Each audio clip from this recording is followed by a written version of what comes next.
Assalamualaikum warahmatullahi wabarakatuh. Perkenalkan, saya Firdahusen dari Universitas Aisyah Surakarta yang akan menyampaikan hasil penelitian kami yang berjudul Pengaruh Peer Support Program terhadap Manajemen Diri Pasien Hemodialisis. Anggota tim penelitian kami, yang pertama saya sendiri, Firdahusen dari Prodi Sarjana Ilmu Keperawatan. Yang kedua, Sigit Setianto dari Prodi S1 Sistem dan Teknologi Informasi. Dan yang ketiga, Frendi Wibowo dari Prodi S1 Kewirausahaan.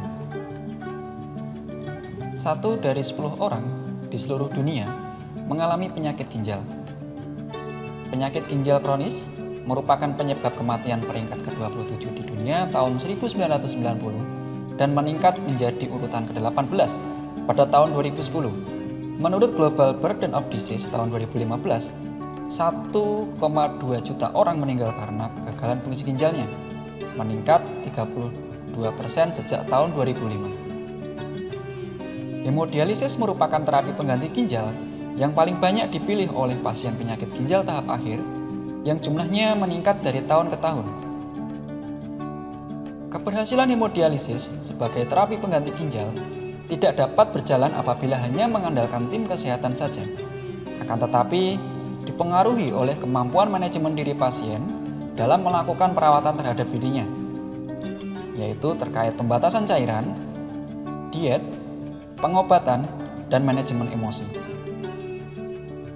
Sebanyak 46,7 sampai 49% pasien hemodialisis memiliki manajemen diri yang kurang baik. Upaya peningkatan manajemen diri pasien hemodialisis pada penelitian sebelumnya dilakukan oleh tenaga kesehatan. Sedangkan melalui peer support program ini dilakukan oleh pasien yang menjadi peer leader. Peer support program yaitu kegiatan yang dilakukan oleh kelompok pasien dalam memberikan dukungan melalui berbagi pengetahuan dan pengalaman bersama kelompok pasien yang memiliki kondisi yang relatif sama. Tujuan dari penelitian ini adalah untuk mengetahui pengaruh peer support program terhadap manajemen diri pada pasien penyakit ginjal tahap akhir yang menjalani hemodialisis. Penelitian ini menggunakan quasi eksperimen design. Sampel diambil secara konsekutif sampling dengan jumlah 32 orang pada kelompok intervensi dan 33 orang pada kelompok kontrol sesuai kriteria inklusi dan eksklusi.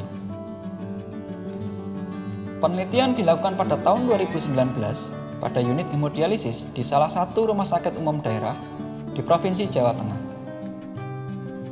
Intervensi peer support program diberikan melalui dukungan informasi, dukungan emosional, dan hubungan timbal balik dalam kelompok yang terdiri dari 10-12 orang untuk berbagi pengalaman terkait manajemen diri. Intervensi dilakukan selama 6 kali dan masing-masing sesi berlangsung selama 30-45 menit. Data diperoleh melalui hemodialisis self-management instrument dan dianalisa menggunakan uji paired sampel t-test dan independent sampel t-test. Hasil penelitian ini sudah kami publikasikan di Nurse Media Journal of Nursing, volume 10 nomor 2 tahun 2020, yang dimana telah terindeks Scopus. Rata-rata manajemen diri setelah dilakukan intervensi peer support program pada kelompok intervensi meningkat dari 79,47 menjadi 90,75 dan pada kelompok kontrol meningkat dari 81,88 menjadi 82,12. Peer support program berpengaruh terhadap peningkatan manajemen diri pada pasien penyakit ginjal akhir yang menjalani hemodialisis. Peer support program dapat diperkenalkan sejak awal pada pasien PGTA yang menjalani hemodialisis sehingga pasien dapat mengetahui manajemen perawatan diri dari pasien yang lebih lama menjalani hemodialisis.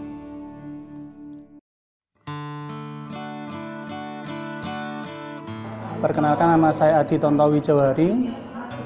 Saya pasien HD di rumah sakit dari November 2016. Kalau selama ini menjaga diet cairan itu disesuaikan dengan urin kita yang keluar selama 24 jam tambah 500 ml.